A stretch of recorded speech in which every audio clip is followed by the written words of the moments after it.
À nouveau, bonjour et bienvenue dans la rubrique hebdo des éditorialistes qui s'installe en direct de ce studio François-Xavier en Limnoumont.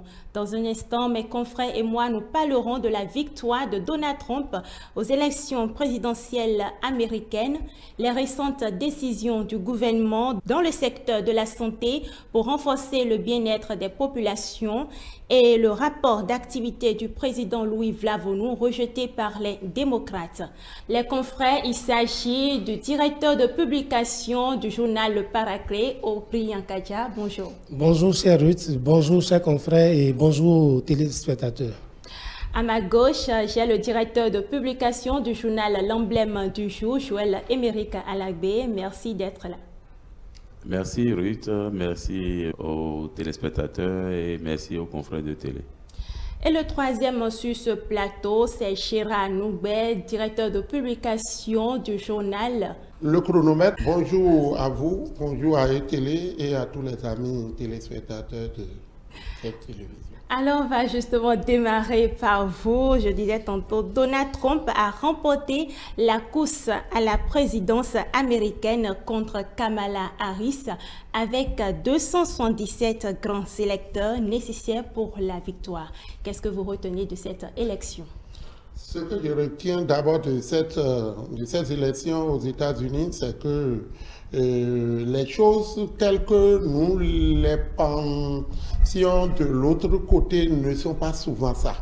J'ai noté que ce peuple-là n'est pas différent de ce que nous observons dans nos États ici, où on pense que c'est parce que nous sommes dans les États sous-développés, c'est parce que nous n'avons pas les moyens, c'est parce que nous n'avons pas une démocratie aussi mûre que nous fonctionnons comme ça. J'ai compris que le désordre, ce qui se fait ici, là, le civisme aveugle que nous faisons à des moments donnés aussi, là, c'est la même chose qui se passe de l'autre côté des États-Unis. Il faut voir en 2016, quand Donald Trump prenait le pouvoir, et tout le scénario, comment il a eu à gérer ce mandat-là jusqu'à sa fin. Et la façon dont le peuple américain l'a rejeté pour remettre le pouvoir à Joe Biden. Il faut voir Donald Trump aussi par ses envolées verbales, sa façon de critiquer, ses critiques acerbes contre les lignes démocratiques, ses critiques très acerbes contre les médias. Et comment ce monsieur a fonctionné pendant tout ce temps aux États-Unis. Et ce même monsieur, on ne sait pas ce qui a marché au bout de 5 ans là, ou de trucs là, pour que ce soit encore de lui, qu'on nous parle encore comme l'homme nouveau, comme l'homme qui peut changer. Ne mérite pas cette présidente qui vient de gagner, ça? Non, j'ai noté simplement que ce peuple a vite fait d'oublier le passé. Et si des peuples aussi civilisés, comme le peuple américain, peut oublier comme ça le passé. Un passé décrié. Quelqu'un qui a contesté son échec à une élection, c'est quelqu'un comme ça qu'on a même parlé 2 fois de tentatives de sa destitution quand il était au pouvoir de 2016, un truc là. Et c'est ce monsieur-là qu'on a ramené. Il est vrai, bon, moi, je ne sais pas sur quelle logique les gens se basent pour faire les choses dans ces pays, mais j'ai noté seulement qu'il n'y a pas une différence désormais entre ces États-là et nos États. Oui, Joël Émeric Alagbé. Bon, vous savez, chacun a sa manière de faire sa lecture par rapport à toute situation. D'abord, moi, je félicite le nouveau président parce que ça montre que c'est le choix des Américains. Et depuis son élection, il y a quelques jours, il y a seulement 2 jours, si vous voyez ce qui se passe, on dirait que le peuple africain est délivré. Les gens sont contents. Les pays africains là sont contents. Les populations sont contents. Quand vous allez même suivre au niveau, sur les plateformes, sur les réseaux sociaux, mais les gens sont contents. Si les gens sont contents, ça veut dire que c'est la victoire de l'Afrique. Et ce pourquoi moi je suis content, vous allez comprendre maintenant que ça va arrêter beaucoup de choses. Les guerres là, vous allez comprendre que c'est avec l'arrivée de Donald Trump, tout est fini. Et les gens vont vivre maintenant en paix. Les gens vont vivre en paix. Seuls ceux-là, que cela ne profite pas, je peux dire que c'est les Européens. Ça ne leur profite pas. Mais, si vous suivez, juste après sa victoire, il y a le président français, Macron, qui l'a félicité automatiquement. Parce que c'est le peuple qui choisit. On peut faire nos débats n'importe comment. Quand le peuple va dans une direction, il faut aller dans cette direction. Et nous n'avons pas encore la culture de laisser le pouvoir central à une femme. Et c'est un peu partout.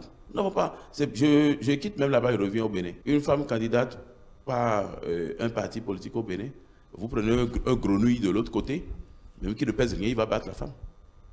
Parce que nous n'avons pas encore cette culture. C'est souvent difficile. Et nous, on savait que cela allait venir. La seule personne, la seule femme qui pouvait aller aux élections aux États-Unis gagner, c'était Madame Obama. Et quelles leçons pour l'Afrique en matière de démocratie? On dit que c'est chaque pays qui est avec sa ligne. Au Bénin, par exemple, nous devons comprendre que même si tu es rejeté pour des situations dont peut-être que tu n'es pas coupable ou des situations où les gens tu étais l'incompris, demain les gens pourront te donner encore leur confiance. Donc en réalité c'est ça. Quand je parle, vous voyez par exemple souvent quand les anciens présidents d'autres sortent pour aller dans des régions et autres, il y a une foule qui les accueille et autres. Ça veut dire qu'ils ont fait du bien dans cette zone. Peut-être qu'ils ont fait du bien dans cette région où les gens se disent, s'il était là, alors on devrait avoir ceci, on devrait avoir ceci. Donc chacun bénéficie du temps et de la situation qui le présente. Je crois que c'est ça. Aubry Nyankadja, tout à l'heure, Joël-Émerick Alagbé disait que Donald Trump à la présidence pourra mettre fin aux guerres qui menacent un peu les zones que vous savez. Oui, il est déjà important de souligner que Donald Trump est élu par les Américains pour défendre les intérêts des Américains. Donald Trump est perçu aujourd'hui par les Américains comme celui-là à même de leur donner un emploi, puisqu'il ne faut pas oublier que c'est un maillon de la communication. Barack Obama, Donald Trump à la tête des États-Unis à nouveau, c'est la preuve que lorsque vous savez utiliser la communication, lorsque vous savez utiliser les nouveaux réseaux de communication, tout facilement vous réussissez à réécrire une nouvelle image de vous et à vous faire passer pour un homme nouveau. Pour qui connaît Barack Obama, l'homme n'a pas eu un nouveau baptême avant de redevenir président des États-Unis. C'est celui-là qui a autorisé ses partisans à attaquer le plus haut lieu de la démocratie aux États-Unis, le Capitole. Elle est toujours d'actualité. C'est celui-là qui a subi beaucoup de procès en termes d'harcèlement sexuel, mais cela n'a pas empêché justement les États-Unis ou les Américains de le porter à la fonction suprême. Peut-être parce qu'il avait en face une dame. Et l'Amérique, comme la plupart des hommes, n'ont pas encore accepté qu'on puisse laisser le pouvoir à une femme et que le soir, la République aille au lit. C'est peut-être l'analyse que je réussis à me faire. Sinon, on peut spéculer du lundi au vendredi. On a du mal à comprendre que des Américains qui ont rejeté ce Donald Trump acceptent aujourd'hui le hisser à ce sommet-là. Une chose que je retiens du speech de Joël tout à l'heure, les Africains ont trop tôt de penser que l'arrivée de Donald Trump changera quelque chose. Bien au contraire, il faut compter sur ses humeurs. C'est le monsieur qui, la veille, justement, du sommet de l'unité, du sommet de l'ONU, a décidé, par exemple, que son pays quitte l'OMS. A décidé en pleine tourmente où l'Europe et les États-Unis se sont alliés dans le dossier Irak, qui décide que son pays à lui ne participe pas à l'effort de guerre si tout le monde ne dépose pas les mêmes montants, c'est-à-dire la même participation à la table. Il faut compter que celui-là peut décider, selon toujours son humeur, de rompre, puisqu'il n'a jamais eu une bonne vision de l'Afrique. C'est le monsieur qui, entre parenthèses, en voulant parler des Africains, nous a traité de merde. Je ne sais pas si vous n'aviez pas suivi cette phrase de tôt au niveau au sommet des Nations Unies. Alors, on a beau faire d'acclamer, d'applaudir, il ne faut pas compter sur Donald Trump. Donald Trump est là pour les Américains, strictement pour les Américains. Et c'est seulement Ça, c'est votre avis. Si, c'est seulement les Africains qui savent faire quelque chose. C'est-à-dire aujourd'hui, par exemple, nous importons de l'ananas vers les États-Unis. Tant que nous travaillons à garantir la bonne qualité, nous aurons toujours de bonnes relations avec les États-Unis, puisqu'ils continueront toujours d'acheter chez nous. Et à travers l'AGOA, nous pouvons toujours résister et bénéficier. Et ça encore, c'est qu'il faut compter sur l'humeur du nouveau président des États-Unis. Bon, nous allons directement aller sur le deuxième sujet. Le gouvernement a récemment pris plusieurs décisions pour améliorer le secteur de la santé dans le but de renforcer le bien-être des populations. La plus récente est l'adoption de 9 décrets portant organisation des activités pharmaceutiques. Ces textes réglementent les conditions de création et d'exploitation des officines de pharmacie, l'importation, l'exportation et la distribution des produits de santé. Gérard Noubet, en quoi ces décrets renforcent les activités pharmaceutiques? Ces décrets, tout comme les nombreux autres décrets que le gouvernement de la rupture prend depuis 2016, que nous avons connu le président Patrice Talon à la tête du Bénin, ne changent pas. Puisque le gouvernement, d'abord à sa venue, le gouvernement de la rupture en 2016 s'est doté d'un programme d'action du gouvernement. Le programme d'action du gouvernement a déjà prévu une ligne de conduite pour savoir qu'est-ce qu'on fait secteur par secteur. Sauf que pour peu de temps que nous avons observé les choses aussi, et le mode de gouvernance, vous excusez, n'a pas permis aux voix critiques qu'on connaît par le passé et qui nous permettaient de savoir si les réformes qui s'opèrent ne sont pas en phase avec la normale et que ces voix critiques ont disparu. Et aujourd'hui, on est dans un monologue qui ne permet pas de bien décrypter la situation. Cependant, nous allons dire ce que nous ressentons à travers ces réformes parce que quand on prend le sous-secteur de la pharmacie, la lutte acharnée contre les faux médicaments, c'est-à-dire ces médicaments que nous avons appelés Tokwa tout le temps, elle est bienvenue. Elle est bienvenue parce que nous sommes dans un État et il faut quand même restaurer l'État et faire ce qui est droit. On ne peut pas continuer tout le temps dans la contrebande pour dire qu'on veut développer une nation. Et un pays à économie essentiellement fiscale comme le Bénin, on en a vraiment besoin. Et quand nous prenons également, et puisque nous parlons des faux médicaments, je n'ai pas noté que les formations que nous faisons au Bénin vont dans le sens de l'amélioration ou de la production des produits pharmaceutiques. On n'est pas dans ça. Moi, quand je vais à la pharmacie, je vois des dames là qui disent « Vous n'avez pas d'ordonnance, nous n'allons pas vous vendre les antibiotiques, nous n'allons pas gérer fatigué. » Je note que c'est des commerçants. C'est des gens... Moi, je ne peux pas envoyer mon enfant à l'école qui va me dire qu'il a fait 7 ans à l'université et on va le retrouver dans une pharmacie en train de me vendre. Il devient un commerçant et il n'est pas capable de produire quelque chose pour changer la nation. Je n'ai pas noté ça. Quand vous avez parlé des décrets, par exemple, je n'ai pas noté également dans les décrets qui se prennent depuis peu sous les trucs, les réorganisations. Regardez, le ministère de la Santé, le grand bâtiment que vous avez là, c'est seulement dans 10 mètres carrés ou 16 mètres carrés qu'on a mis la pharmacopée. Et c'est un seul responsable qui est en même temps professeur à l'université d'Abomey-Calavi. Et il ne reste même pas là. Donc, quand un problème touche la pharmacopée, ça veut dire que ce secteur-là ne préoccupe pas.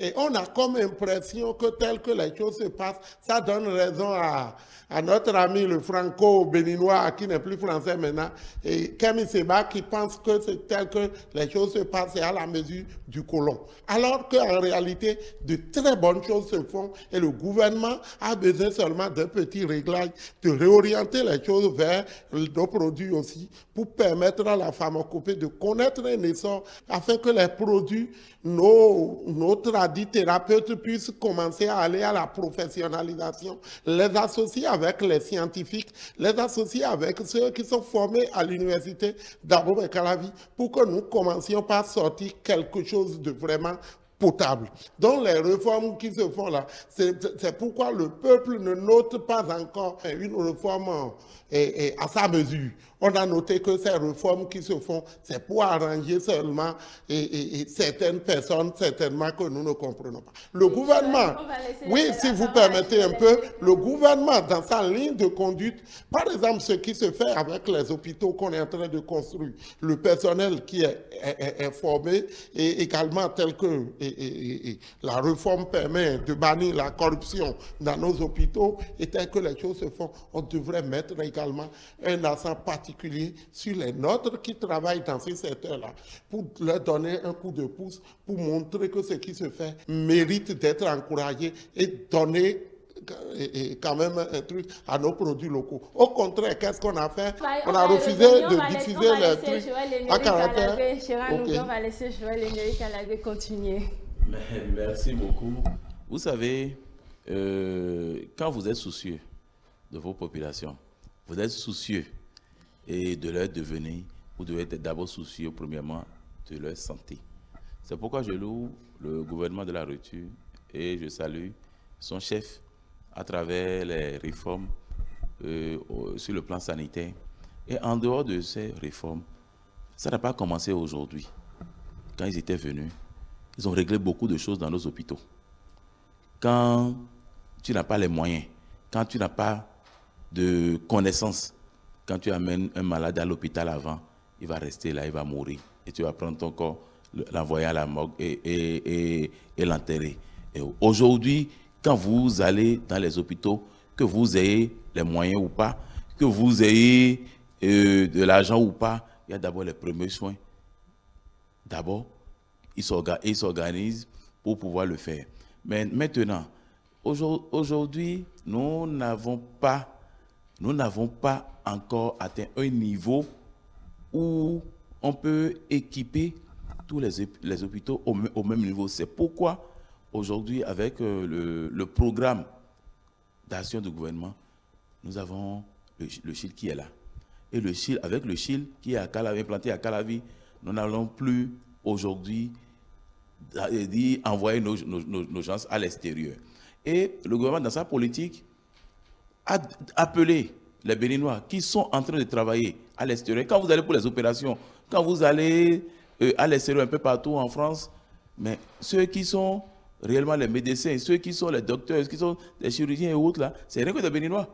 La majorité d'entre eux, là, c'est les Africains, là, c'est les Béninois qui sont là. Donc tous ceux-là, le gouvernement a mis une politique maintenant sur pied. On est en train de les appeler pour pouvoir les ramener. Et vous allez voir, ce sont ceux-là qui vont prendre les départements au niveau du Chil. Quand vous venez, par exemple, aujourd'hui, au niveau de nos centres de santé, nos centres de santé aujourd'hui sont équipés. Et on continue toujours de les équiper. Et le problème que nous avons souvent au niveau des centres de santé, au niveau des régions, quand on parle des communes isolées, des grandes villes, c'est le problème d'ambulance. Et aujourd'hui, le gouvernement fait un effort énorme. Un effort énorme. Et chaque centre de santé, je dis bien, chaque centre de santé du Bénin aura maintenant d'ambulance. Et c'est déjà là. Le matériel est là. Et bientôt, ils vont affecter. Quand les gens ont dit, nous n'avons pas cru. Mais j'ai fait un tour la semaine dernière au Palais des Congrès. J'ai vu tout là. Et ils sont en train d'installer seulement les lits, tout ce qu'il faut, l'équipement dedans pour pouvoir partager ça aux centres de santé qui n'ont pas d'ambulance. Ça veut dire qu'un effort quotidien est en train d'être fait pour que tout le monde se porte bien, pour que tout le monde se porte en bonne santé, pour que nous ayons des médecins, pour que nous ayons des spécialistes au niveau de chaque session, au niveau surtout dans les grands hôpitaux. Aujourd'hui, nous avons fini avec ceux-là qui sont fonctionnaires de l'État, qui travaillent pour l'État et qui abandonnent nos centres de santé pour pouvoir aller gérer leur clinique. Maintenant, il n'y a plus ça. Donc, c'est un grand effort qu'il faut saluer. Je reviens maintenant au sujet par rapport aux activités pharmaceutiques. Vous savez, celui qui n'a jamais fait la pharmacie, qui n'est pas spécialiste, il se lève, il dit, je vais faire l'ouverture de ma pharmacie, on sait qu'on fait du commerce par là. Et dans les pharmacies, il faut un contrôle régulier et permanent. Parce que ce qu'on refuse à nos bonnes dames là, à nos bonnes dames qui vendent des faux médicaments là, mais il y a des réseaux qui existent encore. Et ces réseaux-là livrent certaines pharmacies. Je ne sais pas, mais nous avons appris. Mais il faudrait qu'on puisse réellement fouiller et qu'on puisse réellement enquêter par rapport à ça. Pour d'autres personnes, ils disent que quand j'achète un médicament de la pharmacie, pour moi, là, je n'ai plus habitué mon corps aux médicaments de la pharmacie. Les parents, là, quand je prends ça, je dis, j'ai rapidement la guérison. Donc chacun est dans sa logique. Et nous sommes en train de travailler, mais quand vous allez dans les marchés, vous allez un peu partout. C'est ce circuit-là qu'on a fermé, ça crée des problèmes à ceux-là qui les aissent et qui ne savent plus quoi faire. Mais ils ne se sont pas préparés à ça, on a coupé. Et c'est pour des raisons de sécurité sanitaire, pour les Béninois. Et le numéro 1 Béninois que nous avons, il a pris sa responsabilité. Ça peut faire du mal à ses électeurs, ça peut faire du mal à ses mandants, ça ne lui dit rien, parce que l'essentiel, c'est qu'on puisse réellement maintenir le cap. Et pour maintenir le cap, il faut travailler sans regarder la figure de quelqu'un, sans chercher une popularité. Et c'est ça que le gouvernement de la rupture est en train de faire. Par rapport aux pharmacies qui se créent un peu partout, moi j'encourage cela. C'est comme les stations aujourd'hui. C'est comme les stations. Il y a beaucoup de stations. Il y a beaucoup de pharmacies. Avant, pour aller acheter un médicament, tu vas faire des kilomètres pour pouvoir aller dans une pharmacie.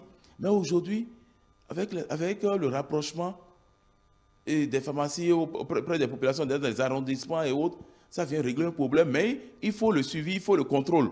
Et quand on prend réellement des décrets, il faudrait réellement qu'on puisse réellement les appliquer, qu'on puisse réellement suivre. Parce que je voulais rappeler quelque chose. Ce que je voulais rappeler, il y a beaucoup de choses que le gouvernement, les ministres ont pris et autres, mais il n'y a pas eu de suivi. Dernièrement, j'étais sur le plateau ici, on a parlé de l'histoire des bâches et autres, mais aujourd'hui, tu ne peux plus circuler les week-ends dans les grandes villes. Qui ne s'est pas encore prononcé sur le sujet. Joël-Émeric Alagbé parlait des faux médicaments. Selon lui, cette décision aussi permettra de lutter efficacement contre les faux médicaments. 9 décrets. Vous avez parlé de 9 décrets qui, appliqués, changeraient quelque chose dans le quotidien des Béninois en termes de santé. Le gouvernement de la rupture est dans sa logique et dans son plan, puisque au prime abord, le gouvernement a travaillé à casser les nids de vente de médicaments, appelés en parenthèse faux médicaments, et à décourager tous les acteurs qui investissaient dans cette filière-là. Un second volet que nous constatons actuellement, qui est à saluer, c'est justement l'autorisation de la production. Si les décrets étaient mis en application, bien sûr, que bientôt on aura des entreprises qui vont fabriquer des médicaments chez nous. Un décret qui permettra de suivre justement le circuit de distribution de ces médicaments et ce qui nous intéresse, nous autres plutôt consommateurs, c'est lequel décret doit travailler pour que le coût soit accessible à la pharmacie, pour que les médicaments entre-temps achetés à 100 francs dans l'informel ne nous reviennent pas à 200, 300 francs. C'est de ça qu'il s'agit. Si le Béninois a la possibilité, face au coût de la vie très difficile actuellement, de toujours feinter, malgré la disponibilité, de toujours feinter les pharmacies, ils le feront toujours à cœur joie, malgré le danger auquel ils s'exposent. Il n'y a que ces 9 décrets qui permettront les jours à venir, ma foi, d'avoir des médicaments partout, de ne plus constater qu'il faut aller forcément vers telle pharmacie pour avoir tel générique, d'aller vers tel endroit. Pour un seul médicament, vous pouvez faire le tour de toute la ville et c'est finalement à un coin où vous ne vous attendez pas que vous trouvez. Donc nous espérons que cela participera à la disponibilité des médicaments, mais tant que le ratio disponibilité et coût, surtout le coût n'est pas pris en compte, c'est qu'il y aura toujours à faire, et ce serait un éternel recommencement.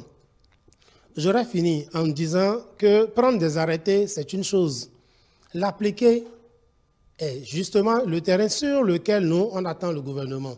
Que ce serait seulement là que nous évaluerons les effets. Il est très difficile aujourd'hui d'avoir l'information, les statistiques réelles aujourd'hui autour de la faisabilité ou de l'exécution d'un plan. Donc, nous allons constater, quand tu vas au marché et le prix des denrées diminue, tu supposes que le ministère du Commerce est passé, ils ont fait un travail de sensibilisation, d'assainissement. Nous, on veut aller à la pharmacie les jours à venir, constater qu'il y a des médicaments disponibles et que le coût est aussi très accessible, puisque ce serait fabriqué chez nous, importé, et s'il faut au besoin, l'État qui décide qu'on importe connaît déjà le train de vie, le niveau de vie des populations, travaillera à ce qu'on ne nous impose pas des médicaments très chers et réservés à une classe donnée. Achira Noubéobri Nkadia parle de l'accessibilité et des coûts à toutes les couches sociales. Le paracétamol qui est à 200 francs à la pharmacie va nous revenir à 100 francs. Si le décret ne dit pas ça, c'est que ça ne touche pas encore nous, population. On a beau parler des faux médicaments, on a dit, c'est pourquoi j'ai dit que la politique gouvernementale serait encore meilleure si on fait l'effort de commencer à fabriquer, à encourager des entreprises de fabrication de ces produits pharmaceutiques s'installer sur le territoire béninois. Je dis l'État ferait mieux encore si un jour on peut faire l'effort de nous aider à avoir les produits pharmaceutiques à moindre coût. Parce que le problème fondamental du Béninois, c'est que la pauvreté a atteint un niveau où quand les gens ne mangent pas à leur faim, ils sont malades, ils sont obligés de recourir à des produits de la rue qui sont des produits moins chers et qui leur permettent de se soigner aussi. Il y a aussi notre pharmacopée. Il y a aussi notre pharmacopée qui a été abandonnée. Mais ces gens, c'est des gens qui ont de la matière dans leur tête. C'est des gens qui, facilement, quand votre femme veut accoucher à l'hôpital et que la femme est là-bas, vous recourez à eux, ils ont un petit produit que vous allez donner à la femme et elle accouche facilement pour vous épargner de la césarienne. Malgré sa gratuité, on continuait quand même de recourir à ces gens pour empêcher les conséquences. C'est là où nous voulons le gouvernement, parce que quand le gouvernement va continuer par fermer les portes du faux médicament, quand on va continuer comme ça, nous allons beaucoup plus avoir de difficultés, parce que la pharmacie où nous allons aussi, avec des gens arrogants, récemment il nous a été révélé aussi que des éléments de la DEDIC Porto-Novo sont allés dans une pharmacie où ils ont découvert des médicaments périmés. Voilà encore des gens à qui nous avons fait confiance tout le temps pour dire que si nous allons là, nous avons des produits à portée de main. Oui, vous avez parlé de la pharmacie, des pharmacies désormais qui se rapprochent plus des populations. Je ne sais pas là où vous êtes restés pour faire ce constat, mais quand moi je vais dans des villages comme à Djohou, quand je vais par exemple dans des villages d'Adjohou, de Sakété ou comme de Dassa, je constate encore que des gens sont obligés de se déplacer sur une dizaine de kilomètres avant de retrouver une pharmacie. Et ce n'est pas la pharmacie seule. Quand on vous dit qu'il n'y a pas dans telle pharmacie, il faut courir pour aller dans une autre pharmacie.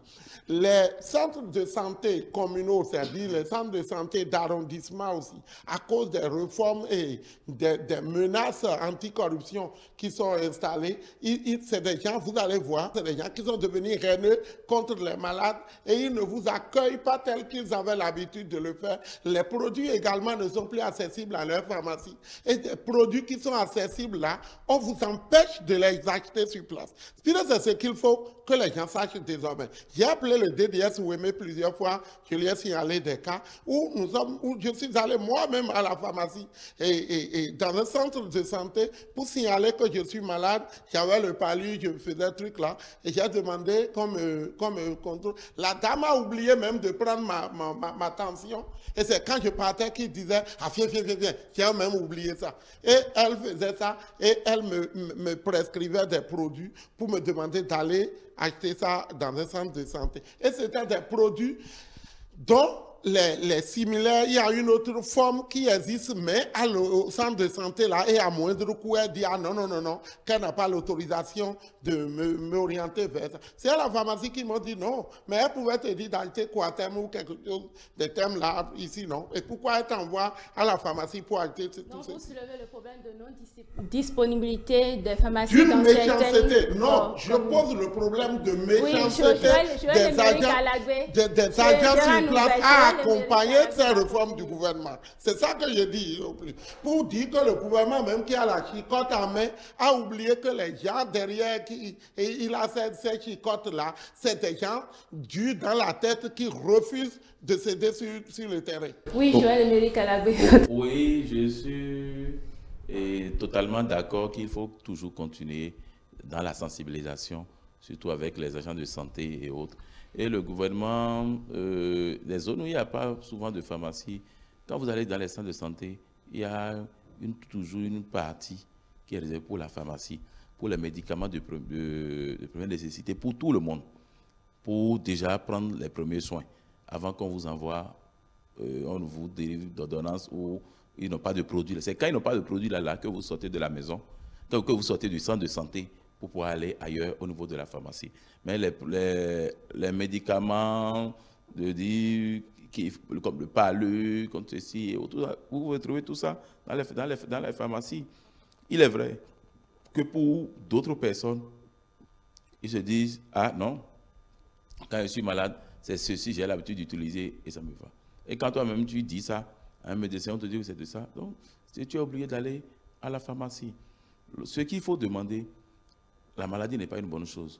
Nous devons aussi faire des examens de conscience. Nous devons suivre nos parents, nos enfants, où on dit qu'il faut dormir sous moustiquaire. Est-ce qu'aujourd'hui, là, quand on prend sur 100% de Béninois, combien de parents veillent à ce que les enfants dorment sous moustiquaire? Malgré que le gouvernement essaie toujours chaque année de distribuer. Même si d'autres personnes prennent les moustiquaires et ils en font ce qu'ils veulent, surtout au niveau des communes. Je pèse bien au mot. Ils font ce qu'ils en veulent au niveau des communes. Et quand tu n'es pas de leur parti, on ne te donne pas. Quand peut-être le maire ou le CA ou le chef quartier, ils font leur politique. Mais aujourd'hui, je voudrais faire un appel parce qu'il y a une prochaine distribution qui est en cours, qui sont en train de préparer. Je voudrais dire aux chefs zone, à travers les chefs quartiers, que ce que le gouvernement fait, il faudrait qu'on mette des gendarmes même derrière eux.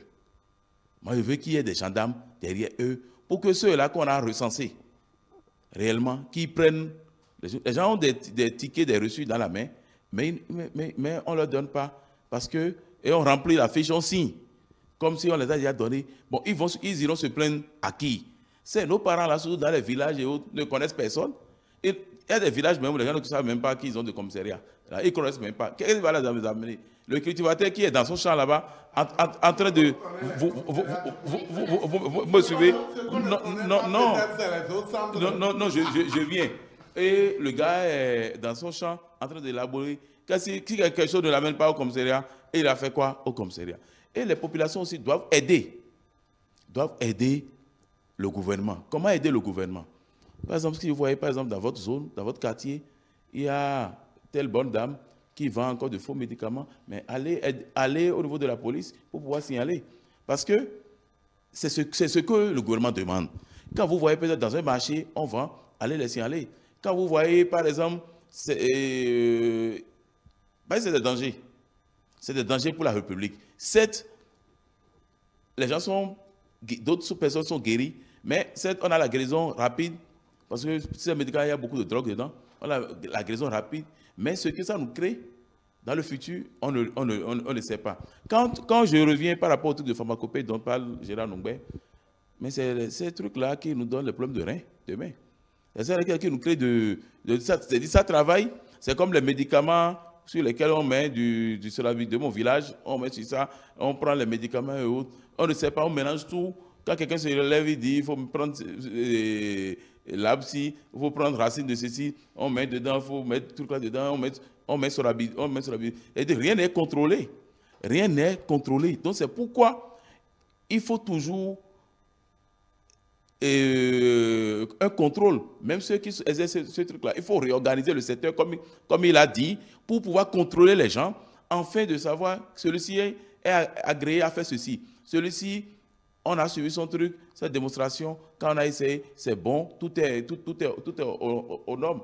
Quand on fait ça, tout le problème est réglé. Mais nous devons aider le gouvernement à réussir sa mission. Nous devons aider nos parents, nos populations à être en bonne santé. Et pour être en bonne santé, nous devons nous contrôler nous-mêmes. Il faut réorganiser le secteur et nous devons, le ministre de la Santé ne peut pas être présent dans les centres de santé. C'est pourquoi on a les démembrements jusqu'en bas. Il a donné des exemples pour dire que le DDS Ouémé, qu'il a appelé pour dénoncer des cas, voilà un monsieur qui est là depuis un temps, qui maîtrise son département et autres. Quand on lui donne des cas, il doit se lever sur ça en même temps et oublier, ou mettre la politique de côté.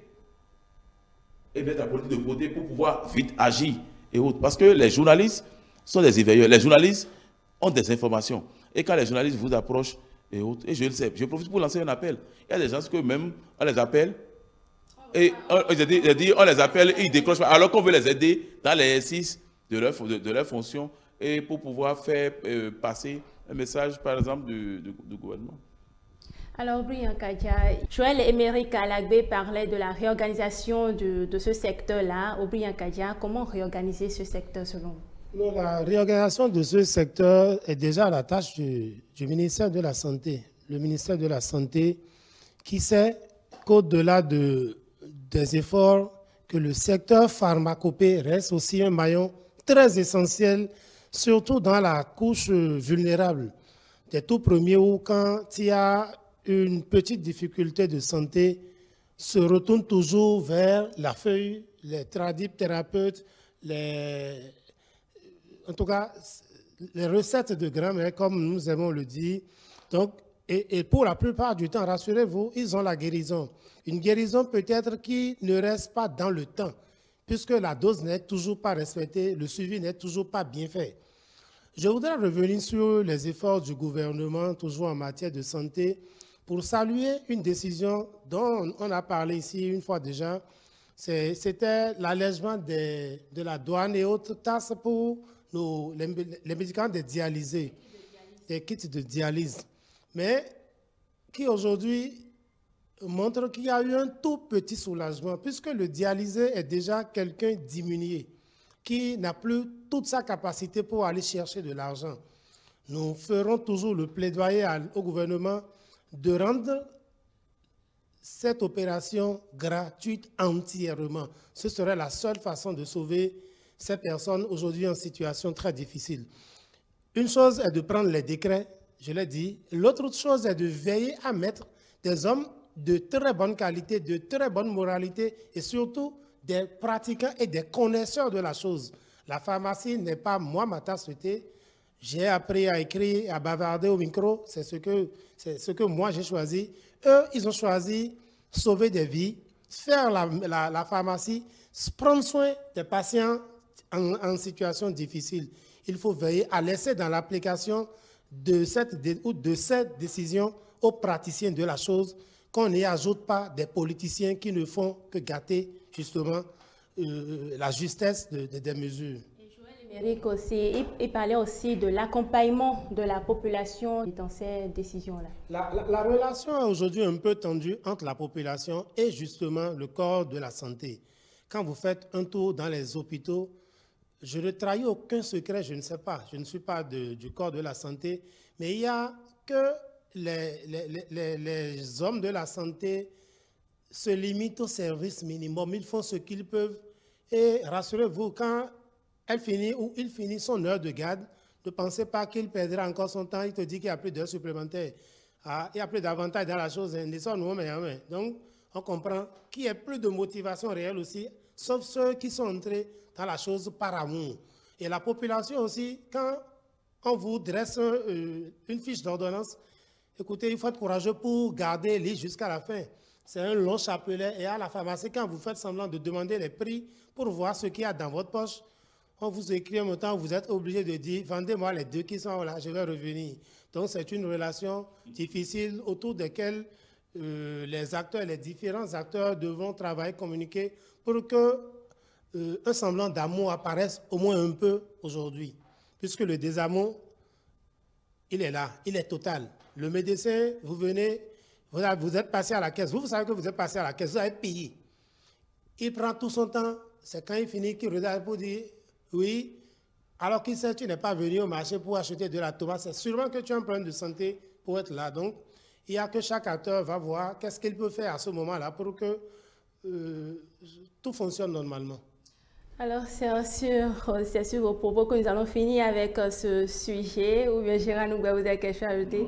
Il faut permettre à ceux qui sont formés à l'université de déployer leur savoir ici et d'accompagner ces acteurs de la médecine traditionnelle pour permettre à notre pays aussi de connaître un développement par là. C'est tout ce que nous demandons. Alors, on va aborder le troisième sujet. C'est concernant le rapport d'activité du président Vlavonou qui a été rejeté par les démocrates. Joël Émeric Alabé, quel est-tu fait vous de ce vote des démocrates? Ils ont rejeté le rapport d'activité du président Vlavonou. Bon, d'abord, je tiens à expliquer, c'est le rapport d'activité de l'institution. Et c'est le rapport d'activité et du président Louis Gbagbo Vlavonou et des députés là. Parce que dans le rapport, il y a les missions que les députés là, ils ont été à des missions. Tout est mentionné dans le rapport. Il y a les ateliers qu'eux-mêmes ils ont demandé, tout est mentionné dedans. Il y a des séances plénières qu'ils ont eu à faire, tout est mentionné dedans. Il y a les questions orales, soit avec débat, soit sans débat, qu'ils ont adressées au gouvernement et le gouvernement est venu répondre. Et ils ont eu satisfaction, tout est dedans. Donc c'est le rapport de tout ça. Il y a en dehors de ça, il y a les activités menées par le cabinet direct du président de l'Assemblée nationale, tout est dedans. Donc c'est les activités des députés, des 109 députés, c'est leur rapport.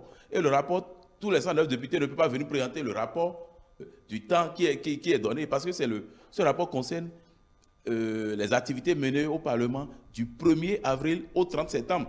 Donc ça doit être porté par le numéro 1 du Parlement, d'où on dit rapport d'activité du président de l'Assemblée nationale qui a leur rapport. Mais ce que vous-même vous avez fait, vous êtes venu voter contre vous-même. Moi, ce n'est pas un problème. Quand je fais même recours contre, par exemple, le dernier budget voté pour le projet budget de l'Assemblée nationale, qu'ils ont envoyé au gouvernement pour que le gouvernement puisse intégrer au budget national, les démocrates ont voté aussi contre le budget du Parlement, alors que c'est le même budget qui leur paie le salaire, qui paie le salaire à eux tous. Eux tous d'ailleurs, ils ont demandé qu'ils n'ont pas de bureau et autres. Le gouvernement est en train de prendre des dispositions et le Parlement, et on a mis un montant fort dedans pour finir le nouveau bâtiment. Quand on a dit 30 milliards et quelques là, non, c'est pas. Il y a un gros lot qui est réservé à la finition du bâtiment qui est en construction à Porto Novo pour accueillir ces mêmes députés dedans. Là, chacun aura son bureau. Mais les gens ont décidé de voter contre. Il faut comprendre que c'est la politique. Avant, les gens votaient, comme on a vu que nous sommes proches des élections, il faut faire la politique politicienne. Il faut montrer, bon, je ne suis pas avec vous et autres. À écouter même le débat jeudi dernier, dit, on sent réellement que, bon, nous sommes venus pour ne pas voter et on ne votera pas. Quoi qu'en soit ce que vous allez expliquer. Mais l'autre chose, il y a une période de référence. Et par rapport à la période de référence, quand les gens veulent même poser des questions, veulent même comprendre, vous devez rester dans la période de référence pour pouvoir poser des questions.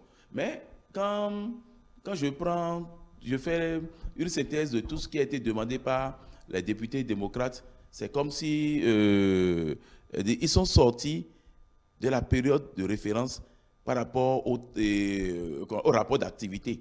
C'est ça le président a longuement expliqué. Bon. Alors, le Parlement aujourd'hui est guidé par le système partisan, par les partis politiques, et chaque parti politique a sa ligne. Donc peut-être qu'ils sont dans leur ligne, et ce n'était pas aussi étonnant, parce que nous, par exemple, journalistes parlementaires, nous on savait que les démocrates n'allaient pas voter.